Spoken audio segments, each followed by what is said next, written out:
I'm Todd Habercorn, and you are watching the Absolution Network.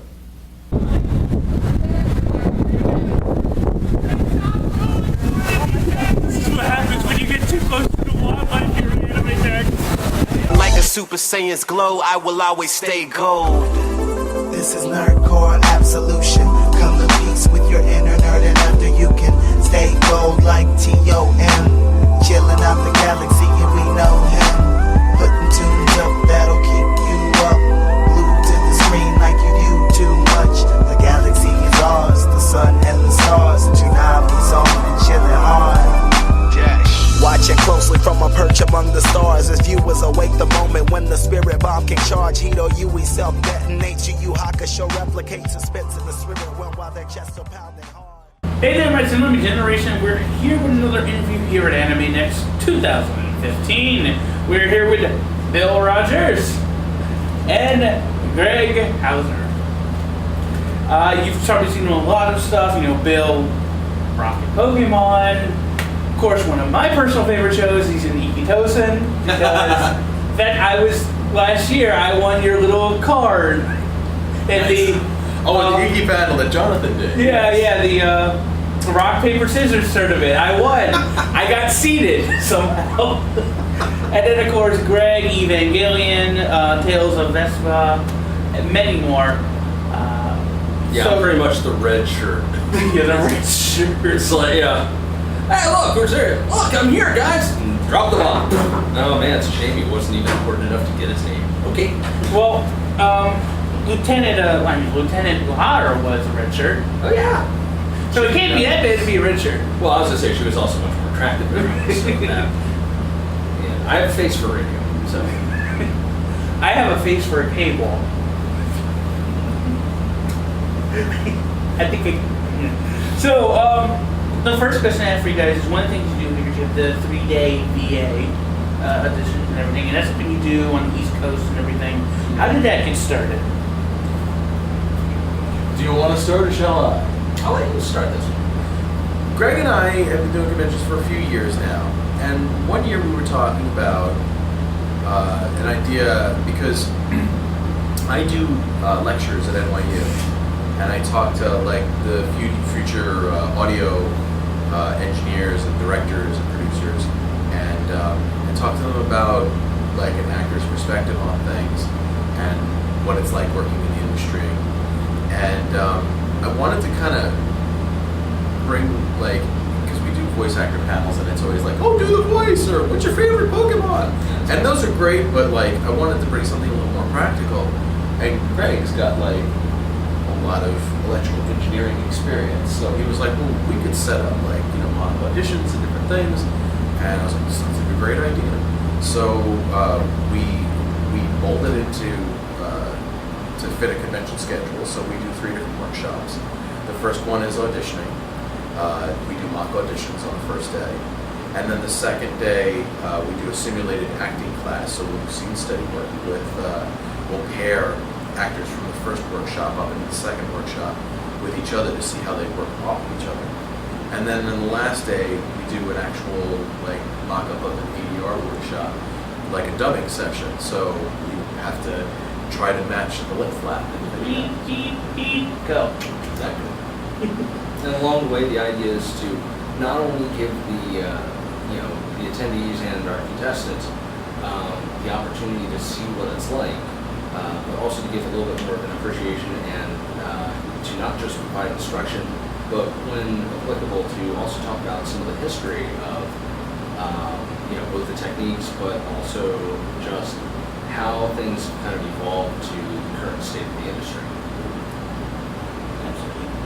That being said, so many people want to get into voice acting, but they overlook so many things. So what would you say is the toughest part of voice acting, in particular parts that people wanting to get into the business overlook?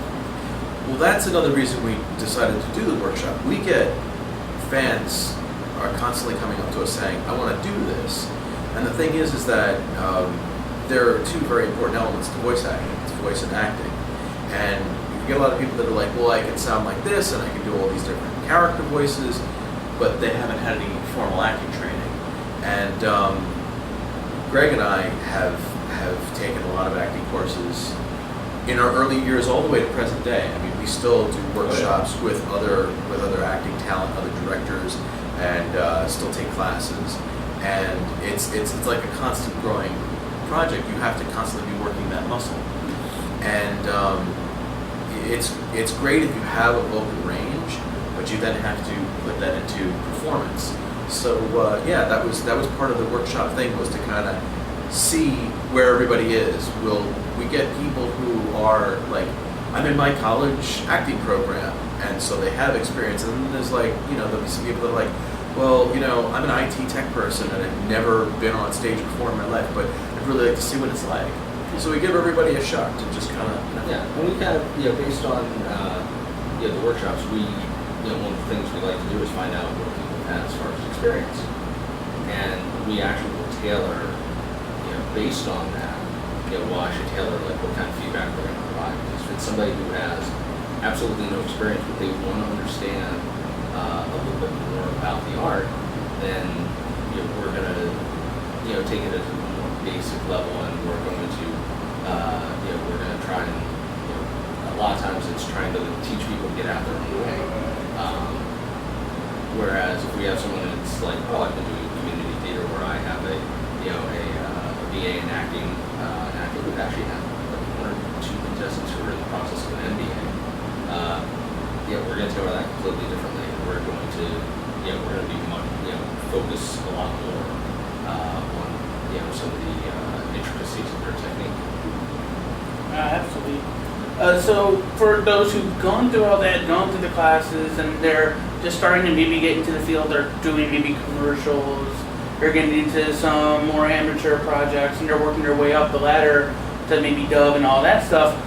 For those beginning voice actors, what are some of the warm-up exercises that you think are important for voice actors to do? Well, it's very important to constantly be maintaining vocal health, and making sure that you're constantly drinking water and taking care of vocal apparatus.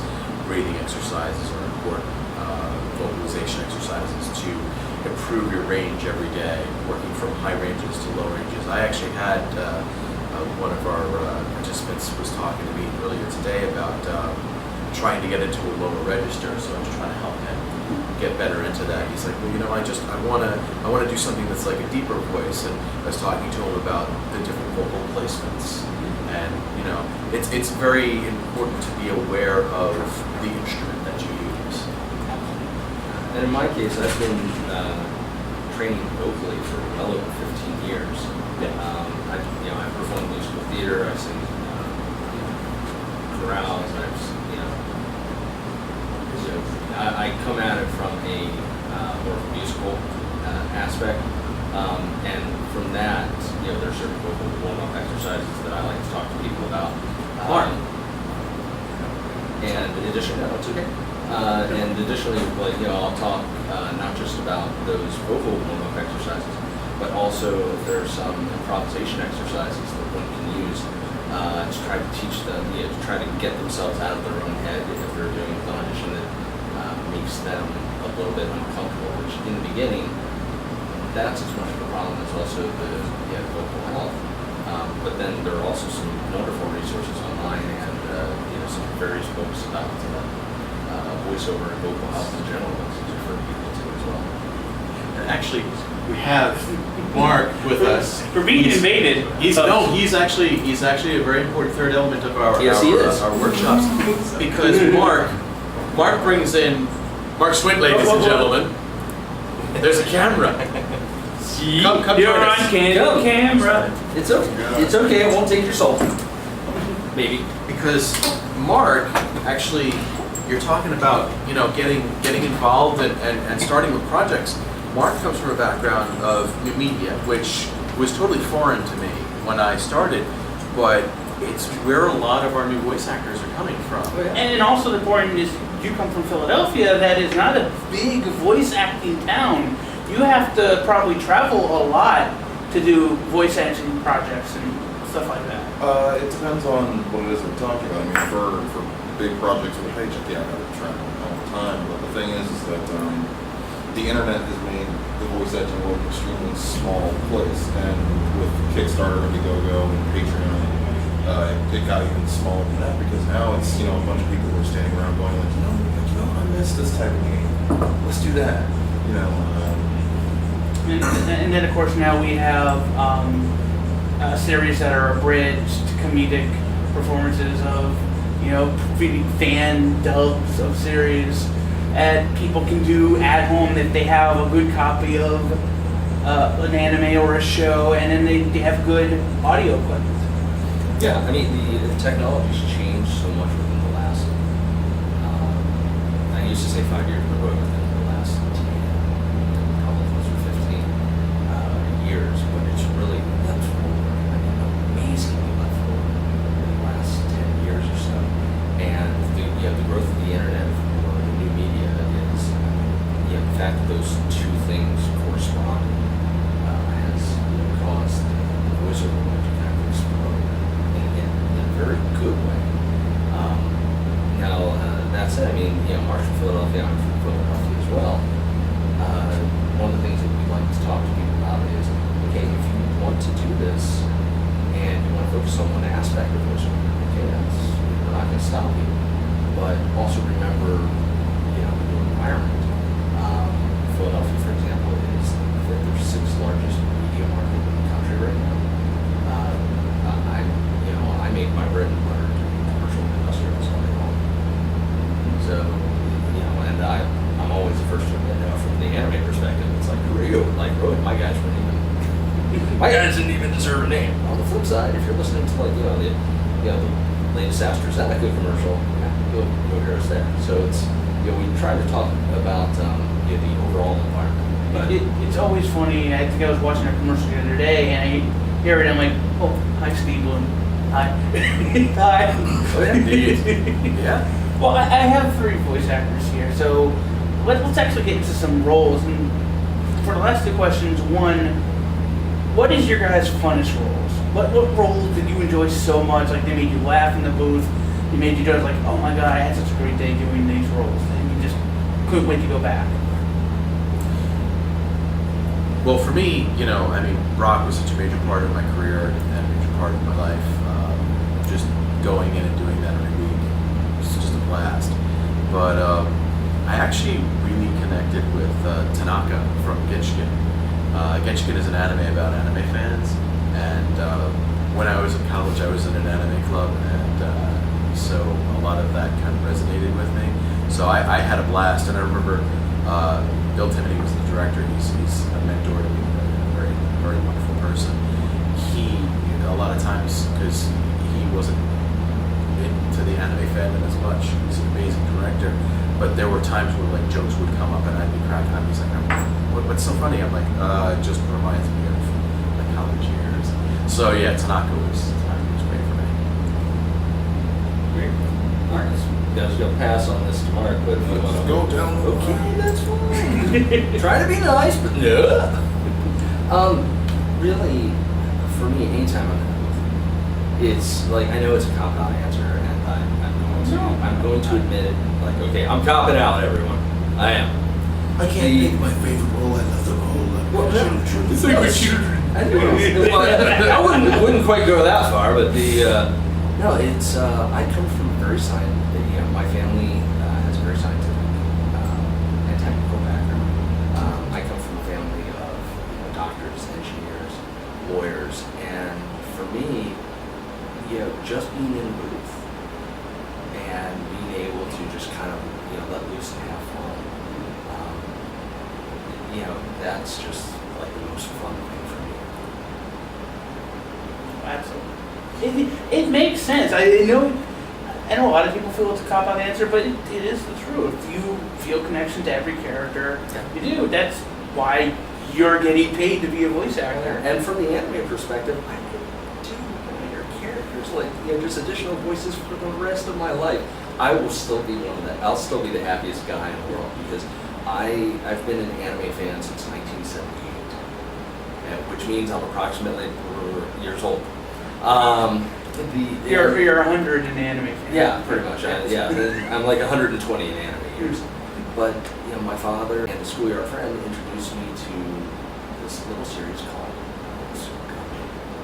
and I had just watched Star Wars. Star Wars was my first, Star Wars was my first movie, and not too long afterwards I was introduced to them. Now I've got giant robots with lightsabers. I mean, there's like 4 or 5-year-old me going. So yeah, I mean, and from then on, man, it's it's just like I get the opportunity to actually be a part of something. I want something. What about you, Mark? What's yours? The role that I had the most fun with? One I can't talk about.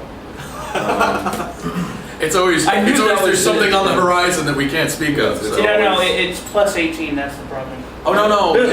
There's this thing called it's NDA. plus NDA, which is It's non-disclosure agreement, which means okay. when we work on projects until it's out into the public, we can't. I was thinking it was probably talking about something unabridged, But- because I've heard some raunchy jokes on the bridge. well, just would it be fair to say that when people realize what it is, they'll understand why it's your favorite? Well, it's not because of what it is. It's because of the things that I got to do. Because I got to be about 90% high energy and screaming and snarling, and it was just awesome. Because I like playing villains. Like unfortunately, the voice that I have does not make people think, who would make a great lead as the hero, Mark. Let's get him in. Let's audition him among like Havercorn and everybody. So. Like, I don't sound heroic, so I'm always going to be the guy beating up on guys like Havercorn. So, And Literally in the parking lot. that's why we love Mark. that's why I was late. That's why we love Mark, because seriously, Havercorn still owes me $20. So I just send him out after. that's it. That's all it is. I'm just the henchman at that point. But yeah, like I like roles where I get to be high energy, and like I'd like to play a hero someday. Maybe it'll happen. Like I think the most it'll ever get is an anti-hero. We're playing Han Solo type or something like that. Like come in Malcolm Reynolds and yeah, sure, why not? But yeah, the most recent thing that I did, that was my most fun experience. But other than that, like where I'm working with bridge projects, I'm working with Team 4-Star.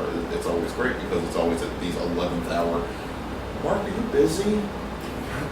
No. Why, Kaiser? What do you need? Because he just feels bad about it now.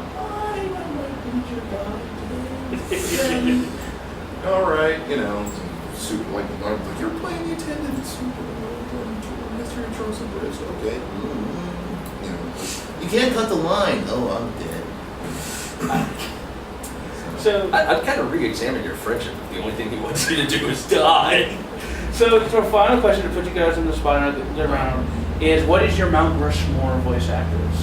It would basically, if you create a Mount Rushmore for voice actors, who would they be? And I'll start with Mark. Well, yeah, because it's going to be Mel Blanc, Don LaFontaine. Well, his is just going to be 4 heads of Mel Blanc, and then you'll have like 3 heads of Mel Blanc and LaFontaine. You are so Um, But you do know me well. my Mount Rushmore of voice actors, I would. The first voice that I remember recognizing when I was a kid as starting to show up everywhere was Stephen Bloom, and so he would definitely be in the first spot. Charlie Adler, actually, and not for the roles that you think, not for Buster Bunny or anything like that, but because he was T-Bone in Squad Cats. One time he was serious and he was amazing at it. Squad Cats. How I missed it. Cathal J. Dodd, the voice of Wolverine in the 90s X-Men series, and then Children of the Atom, Marvel vs. Capcom. And for the fourth person, probably Grey Delisle, I would say, because I've never seen her be bad at anything, ever. I just watched her in Bayonetta, and she wasn't bad in the Bayonetta movie. Yeah, so that would be like, and that's my Mount Rushmore, and I didn't manage to invoke Mel Blanc. Greg? Mel Blanc. No, Mel Blanc, then Mel Blanc. No, but Mel Blanc is absolutely such an obvious choice, but Dawes Butler. I mean, Dawes, and especially from my perspective, because of physicality that he brought into voice acting. And you've seen, if you ever get the opportunity to see our workshops, I hammer on that a lot because it makes it real. I'd have to throw Don. I'd have to throw Don in there. But Should have put money on it. well, come on. Don was one of the people when I first started who actually was like, you know what, kid, let me teach you a bit. And not so much for the voiceover aspect, but for the concept of learning to pay forward. And that altruism that the man had. And just that whole, he actually toned it down when you would hear that whole interval. The man was bigger than life, what it was. Let's say, Rich Epcart. You just pulled that out of thin air. No, Rich was one of the first. I first met Rich at BodyCon 2005, and I was doing, because I make my money doing commercial and industrial. But he was like, you might just do small roles, but give it a shot. Go out, do the animation. Go after, you want to do some anime, go after it. And he was very encouraging. Anytime I saw him, he always made sure to take his time to talk to me and make sure that even if I was having an issue, he'd cheer me on. That means a lot. It's not just people's talent; it's what they do when they're when they think nobody's looking. That's what impresses me. How they affect you. Absolutely. And Gene Ferret. Miss Jessica Rabbit. I love Jane. I've had the privilege of meeting her several times, and just to watch just that amazing talent and that work ethic she has. She's in her mid-90s, and she is still going out there every day auditioning, booking, working, and she's a powerhouse. She's a force of nature. And Bill, to finish it up. Okay. Mel Blanc. My landscape would be multiple Mount Rushmores, because if you have a classic Mount Rushmore, I would say Mel Blanc, June Foray, Douglas Butler, and Paul Frees. But they would be in Mel Blanc National Park. Modern day, I would say Rob Paulson, Maurice LaMarche, Oh, absolutely. Tress MacNeille, and who's the fourth? Scott McNeil? No. Frank Welker got to Frank Welker. Frank Welker, who is my modern day Mel Blanc, the man who my goal in life is to work with Frank on a project somewhere, sometime in my lifetime, because he is amazing. Wow. You remember when he used to say his goal in life was to be Frank Welker? And then we had to wear him like a suit. Well, we had to point out that Frank still has his hair. Oh. I can get away with that joke because I have less. Well, they're about to battle it out, folks. But that is it for our interviews here at AnimeNEXT 2015. We thank you for joining us, Bill. Thank you. Thank you. Greg, thank you. Thank you very much. Mark, thank you. You're welcome, sir. Thank you for joining us at AnimeNEXT 2015. Until next time, as a Nami Generation, stay golden. Go.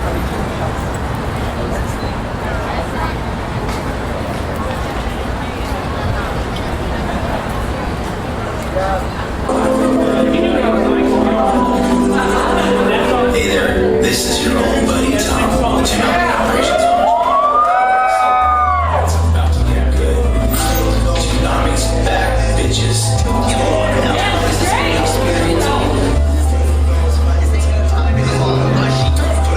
I'm waiting long enough. It's like he's a room full of bits of outer space. I can't help but reminisce on how we held on to our faith. God is how we stayed till the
First, one quick thing. Everybody switch together and make friends with everybody else. Okay, my name is Mike. I'm from Park Safety. I'm announcing your panelist. That will be Thomas Maddox. He wanted me to do this because I'm a part of this group, but whatever. Here he is.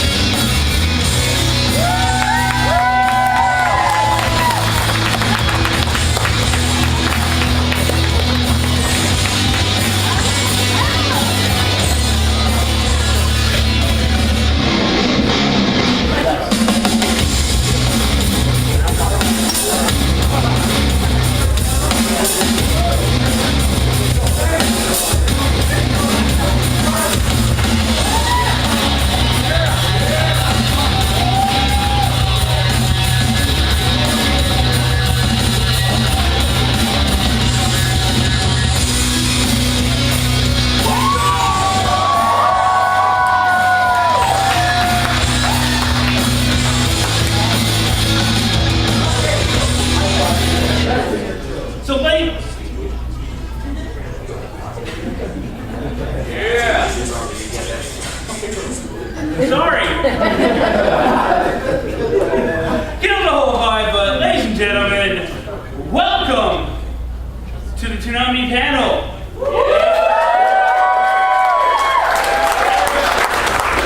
And there we are. All right. Let me go back to the side. What the hell? So, ladies and gentlemen, welcome to the Toonami panel. This is the third year running for this panel. And I'd like to thank you all for coming once again. Once again, you're coming to the Bridgewater Hotel, which can't be easy for all of you because, again, you have to make that walk. So I thank you. And at 9:30 at night, I thank you very, very much. At least the bridge is working this year. What was that? At least the lights on the bridge are working this year. That is true.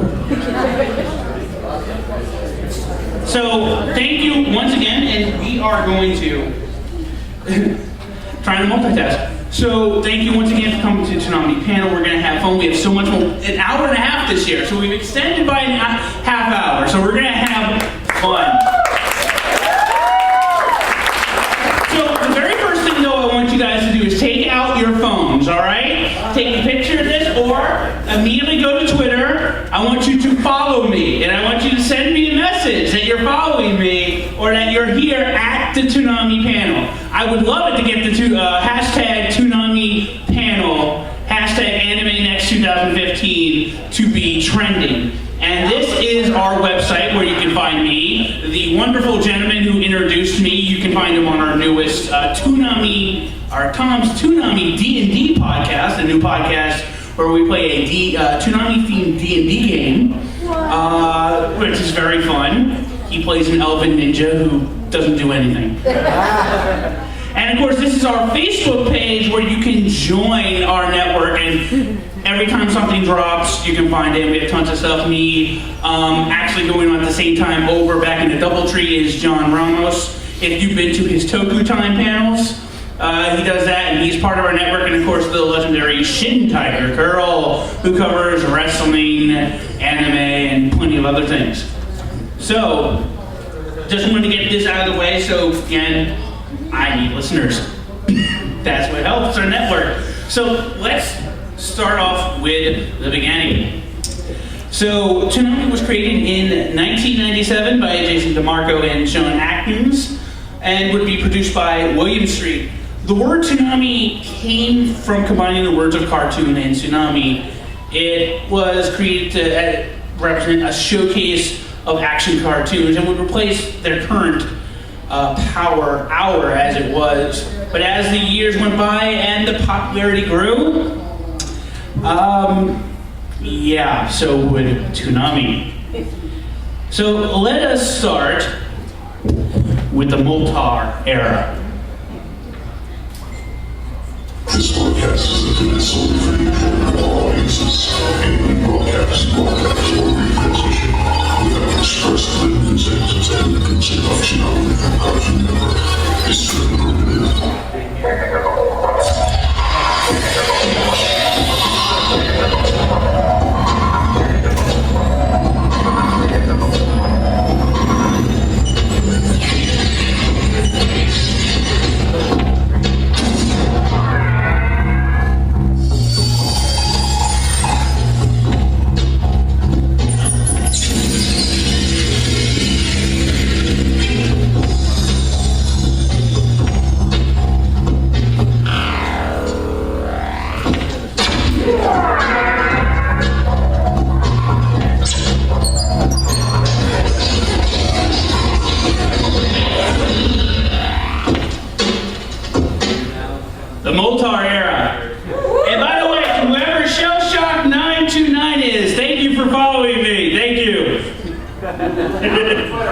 I knew it would work. I got 1 follower. This panel's already a success. So the Moltar era began with 3 shows. Real Adventures of Johnny Quest, Voltron, and Thundercats, and in between they would have the cartoon Roulette. As the years went by, as it got to 1999, this would evolve to things like Beast Wars, Transformers, shows like Dragon Ball Z, shows like Robotech and Reboot, Sailor Moon, and of course, the Super Friends. Because Wonder Twin powers activate. So, the interesting thing I'm doing this year, as we do our history thing, I want to give you guys a couple minutes to give me some memories of this era. So, does anybody want to go first? But Shell Shock raised his hand first, so. Yeah, I remember when this started, and the first show I watched on it, was actually not Thundercats or Voltron or anything. It was Super Friends. What they did was they started out with like this random like comic book style like opening, and then they had like a compilation of shows which was ridiculous at the time. Like they were really bad. But the funny thing is that I still remember back when they first did Dragon Ball Z. Yeah. And at the time, like people thought that we were probably never going to get any news of Dragon Ball Z. That they were just showing the Saban dub. And look where we are now. And then it ended up becoming like the biggest thing of Toonami. Oh, absolutely. There's no doubt that if you list the top 5 shows ever on Toonami, Dragon Ball Z is in that category. Along with a show that will come in the next era, which I personally believe is number 1 only because I think it's really the show that really started the anime explosion. We'll talk about it in a second. Anybody else?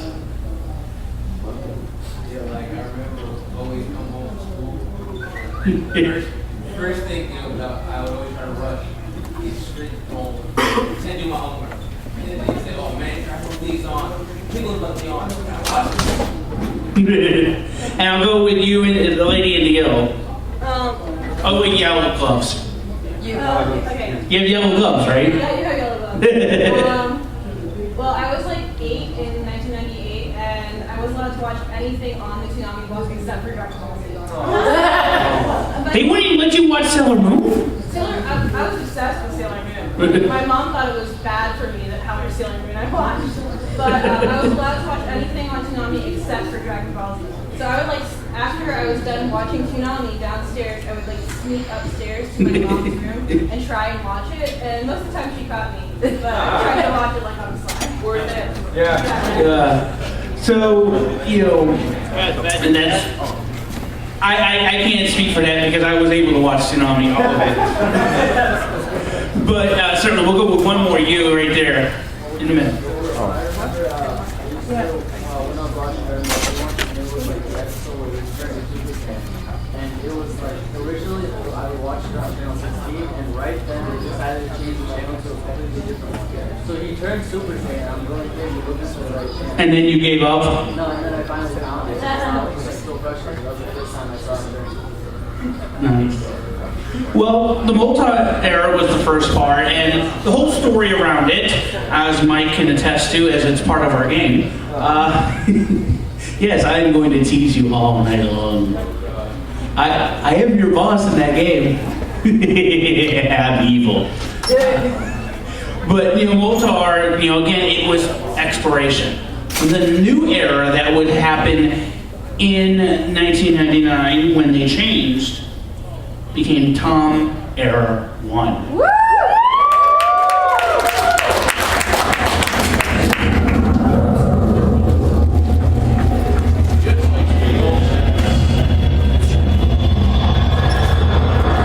Sorry for the poor resolution. It's YouTube.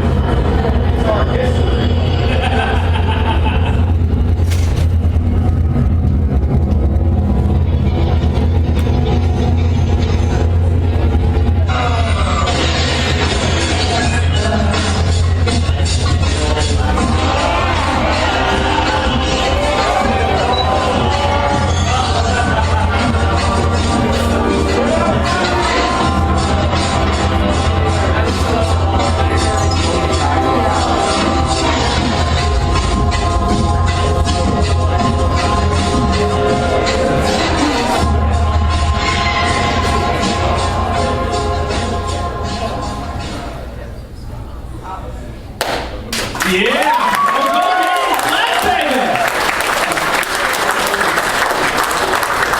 This would be Tom Erwin. Now, this first Tom was actually not voiced by Steve Bloom, as we come to love our Tom voice, but by Sonny Strait, who would go on to do other voice roles in anime, preferably a hotshot thief who's always chasing that booty that he can never get, Lupin the Third.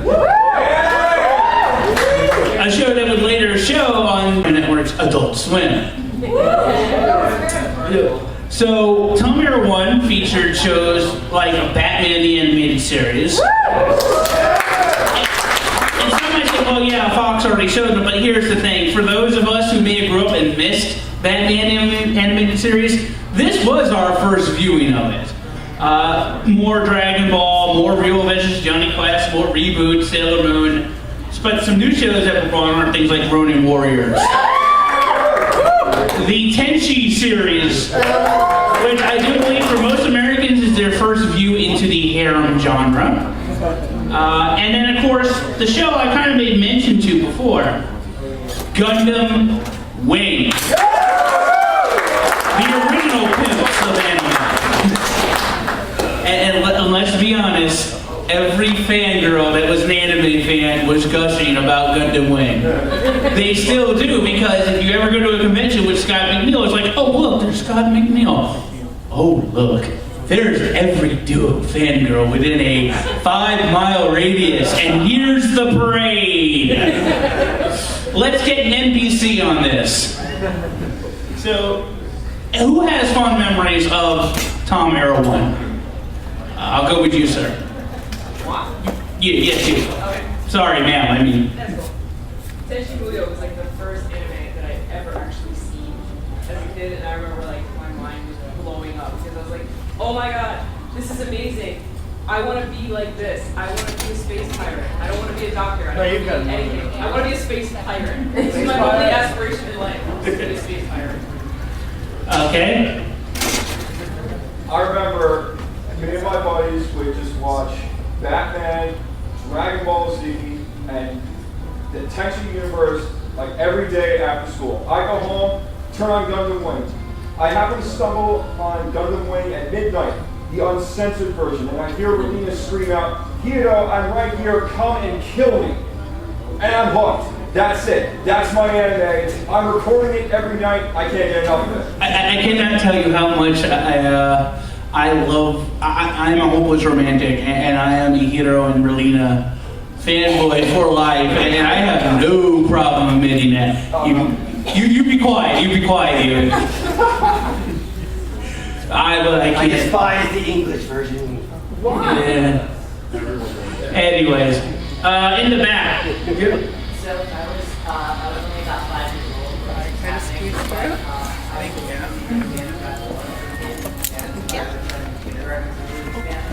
So when we found out about the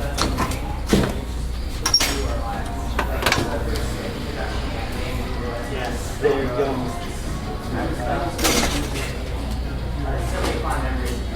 Oh, so sweet.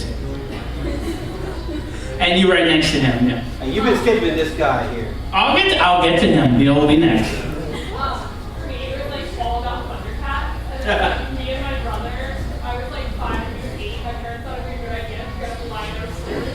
And like, we just beat the shit out of each other. It was so like, Wiley Kid, Wiley Cat. Like, it was. Toonami does not support sibling-on-sibling violence. Unless you can hide the body. So the gentleman that apparently been skipping. All I remember about Tom Erwin was my dad came home a little bit early one day and he saw me watching Tenchi. And he's just like, "You're watching Tenchi? When's Tenchi on?" That's when I found out that my dad loved anime since like the late 80s when he was a resident. So Toonami helped connect a bond between you and your father. He brought me to my first anime convention, like, ever since.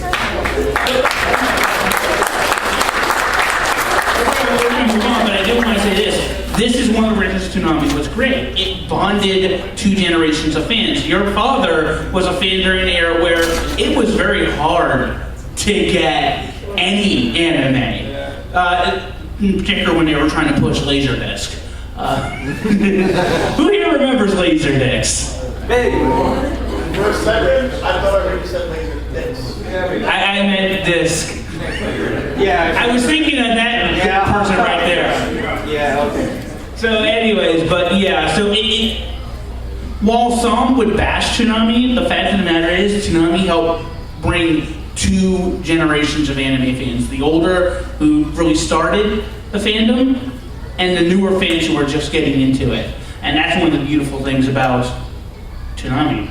So in 2000, really only a year, they would have a little thing called Intruder. And as part of the story of Intruder, Tom 1 died.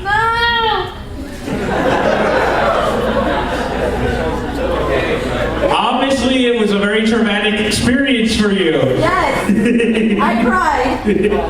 I think we all cried. Like, what's going to happen? But thank God there was a newer, better, $1 million made Tom to come back and kick the Intruder's ass. Woo! And then we got Tom Era 2.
Cartoons to show you.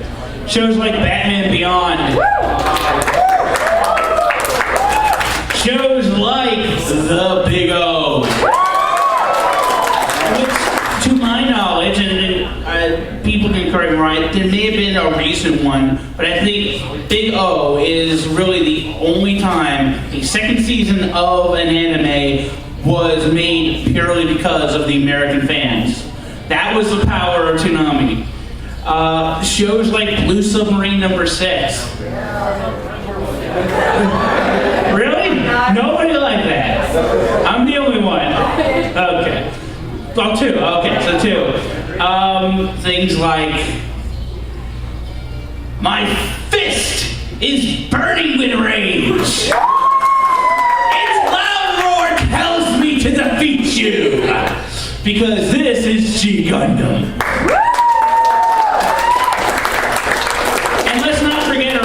Shells and our cat girls either, because we loved ourselves some outlaw stuff.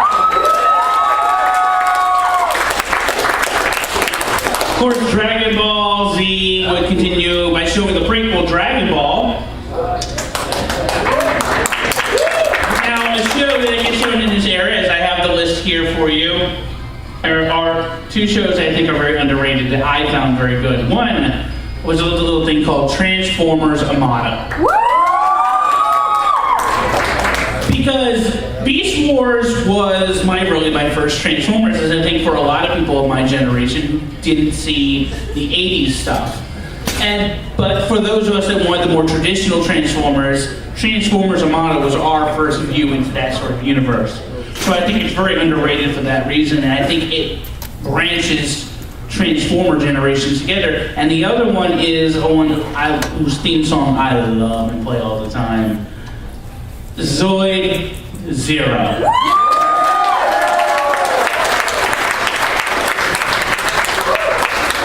You know, it's a tremendous season, and I think it's gets tremendously overlooked. So who has some memories of this era that they would like to talk about? I saw your hand go up first. I remember waking up like before school, like 6 o'clock. I know this might not be the same block, but Zoe's watching it then was always great. And then coming back and pull back and watching Zoe's again. You too? I did the same thing. The interesting thing about it is that because of excessive tsunami, they would show the shows at different time slots. One of them was in the morning, and of course that would become Rising Sun, and then of course you would have the midnight run as well. Yeah. I saw your hand go up first, because I was looking that way. I'm sorry, guys. I'm not a morning person, never was, but I would wake up before the sun was even up to watch certain things that I missed. Between the late Tsunami block and way back with WB17 was never a morning show. Like I would wake up like clockwork, not even an alarm. And then that was my whole entire morning. And like I went from school, weekdays I would watch Tsunami. It was just ridiculous. I think we were all hooked on Tsunami for that reason. You in the back. Yeah, I just remember when G Gundam was running, like, my God, the opening with the guy just tearing his shirt. Fly in the sky.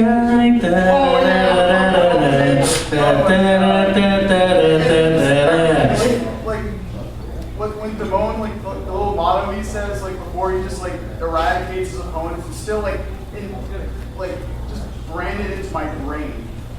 Like, oh my God, what a great series. I know, I don't know if anyone else was on this, but what really got me so hooked on this era the most was when the boys of Optimus Yep. would always do the little tiny blocks before each show. Peter Cullen would do the promos. That's another thing that made Tsunami awesome. That got me into the voice My best description I can tell you that I've heard about Peter Cullen is from one Scott McNeil, who I quote all the time because he's awesome. And he said that being around Peter Cullen is like hearing whales crashing down behind you. The voice of the little robot that does the rules of the Zoids match is like in my mind. You ready? Is this opponent ready? Fight! Well, I didn't have cable, so my grandma would like tape all of them for me, and it was like sick because like I'd seen cartoons before and I'd watch like Dragon Ball Z and like whatnot, and the first time I saw Outlaw Star, I was like, yo, this is like anime. This isn't cartoons. This is like Japan. Like it just blew my mind. And then again, that brings us back to what Toonami did for us. It expanded our views. And animation could be more than just, hey Daffy, it's duck season. Duck season? Fire! It could be more than that, and that's what made it awesome. So Tom would go to 2003, and then there'd be another event that goes on. And this would change Toonami again, and this would start Tom Era 3.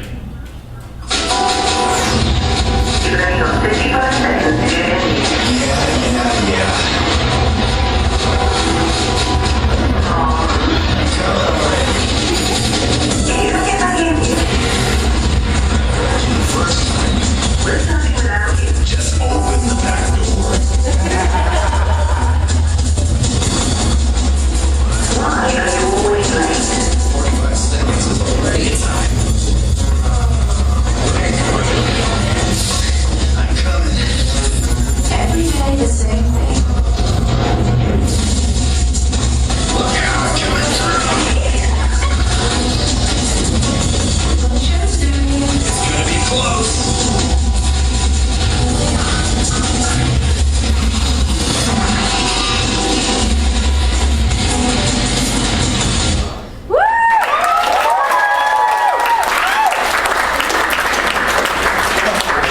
So Tom would fit into sort of separate eras, or at least Tom Era 3 that would. The first one would be from 2003 to 2004, and would show Dragon Ball, Dragon Ball Z, Dragon Ball GT, which I'm sure all of us like to forget. It showed Astro Boy, Cyborg 009, Justice League, Rurouni Kenshin, Samurai Jack, and a little show called Yu Yu Hakusho. So that would be the first era, and then there would be a transition in 2004 to what would be to Saturday nights only. A once a week thing, and while there were still some good shows like One Piece, Justice League Unlimited, Teen Titans, and of course one of my personal favorites, Gundam Seed. Really, no. Thank you for those of us who actually admit that we like Gundam Seed. But, you know, this would actually mark a turning point for Toonami as the years went by, its popularity would wane, I think more due to the fact that it was only on once a week, and that one-time time slot was Saturday nights. Because really, how many of us, especially those who grew up or have grown up with Toonami, and at that time we were now teenagers and young adults, and well, you know, we like to do some stuff on Saturday night. So, all this stuff is part of the waning popularity. Of course, you know, this is something Warner Brothers does a lot. When they want to get rid of something, it seems, they put it in a time slot to not succeed. Might I mention, I don't know, something like Young Justice and the 2011 Thundercats. And Symbiotic Titans. It's very obvious that I think Warner Brothers did not want those shows to succeed, and put them in time slots where it didn't work for them. Of course, that's a whole different story, not part of Toonami, but certainly we'd love to see those shows back on Toonami, I think.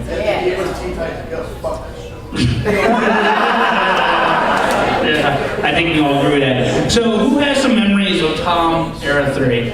I'm going to go with a couple people here. I saw you in the striped arm things. I remember watching a lot of shows like Rurouni Kenshin, and Raid Master is probably one of my favorites. But it was sad because Sophia Papa, I think, went out of business, and they never finished it. Can you speak up just a little louder? Sorry, I didn't hear the last part. I was sad because I liked Raid Master. It was one of my favorite animes, but it went out of because the company that was making it ran out of business. They never finished it, and I was really upset about that. Well, the good news about that is that gave the author the ability to create fairy tales. Yeah. And speaking of you, I saw your hand go second. I actually moved to New York around this time, and I never had cable before. So Saturday night was the night that I would always be watching TV, and my first few shows that I started watching, before I'd always be watching on VHS, whatever, was Teen Titans, Raid Master, and Rurouni Kenshin. And let me tell you, that's what started me to become such a humongous nerd in high school. Well, you know, and again, this goes back to an important thing. Whether it be in 1998 or 1997, or whether it be in 2004, or when did you move? I moved around 2003, actually. 2003. Toonami was still making people into anime fans. You right there?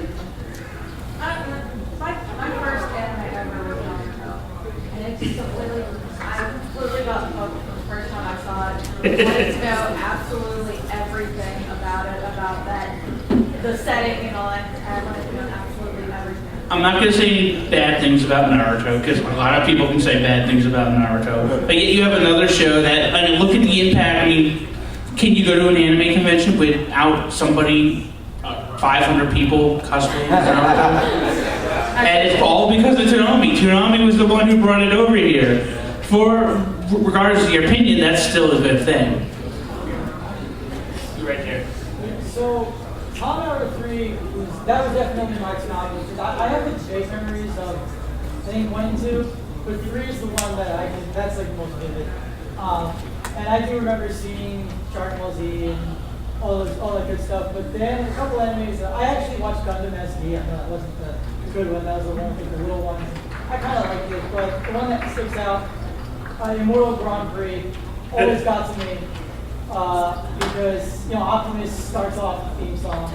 I just remember like, oh my god, it's Optimus, because I did see that 80s Transformers one and the movie, so I was like super hyped on that. And then I was watching the Giant Robot race around. I think IGPX was a show that was before its time. Oh yeah, it was incredible, and I just loved the whole concept. And I got introduced to Naruto. I may have even watched a video GX on it. I mean, that's just where like all of it got started. I mean, I got into anime much later, but still, that's where it all got started. I'm gonna take one more from the guy in the middle of their blue shirt. Yeah, yeah. I just want to say one thing. Megas XLR made me proud to be If I had prizes right now, I would give you one. Hell yeah. Why don't you? And I need to say it right now.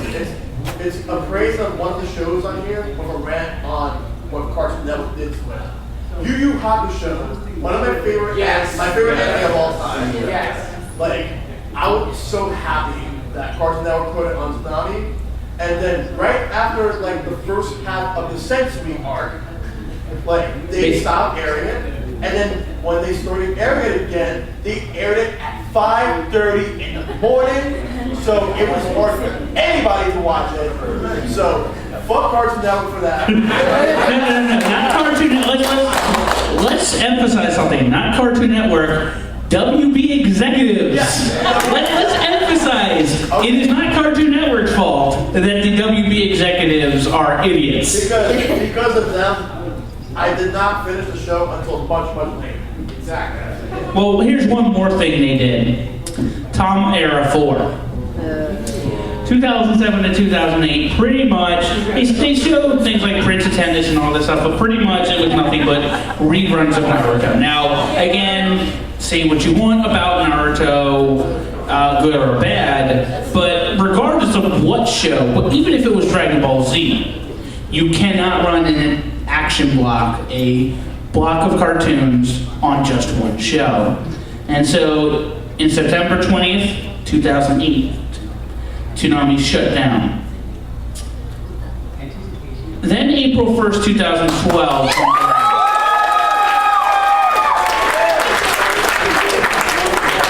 And I don't know about you, we were all getting ready for our annual Adult Swim April Fool's viewing of Oh, hi. This is the room. I'm a director. I did not hit top. They're about to do that.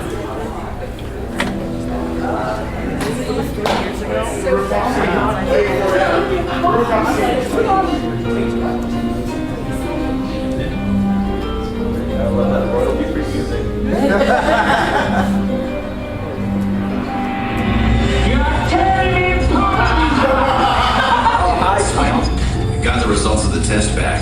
We definitely have April Fools.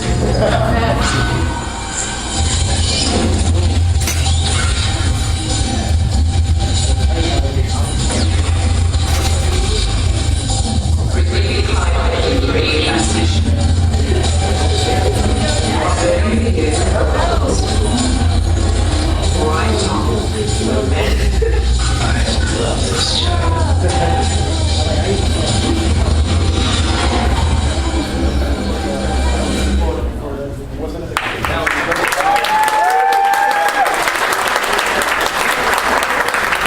I don't know about you, I was actually, oh, it's April Fool's, it's the room again. I was about to go to sleep. About at 12:05, I got 5 texts. Put on Cartoon Network. I put on Cartoon Network. There was Dragon Ball Z. There was Gundam Wing. There was all my shows I loved. And there was Tom. And of course, let us know, hey, let us know if you like this. Well, you know, a lot of fans happen to say, please bring back Toonami. Yeah. Particularly with the hashtag sign, bring Toonami, bring Toonami back, bitches. Yes. Good old Richie Branson. Good friend of the show, by the way. So, absolutely, there was an outpour for Toonami to come back. On May 26, 2012, we saw the rebirth.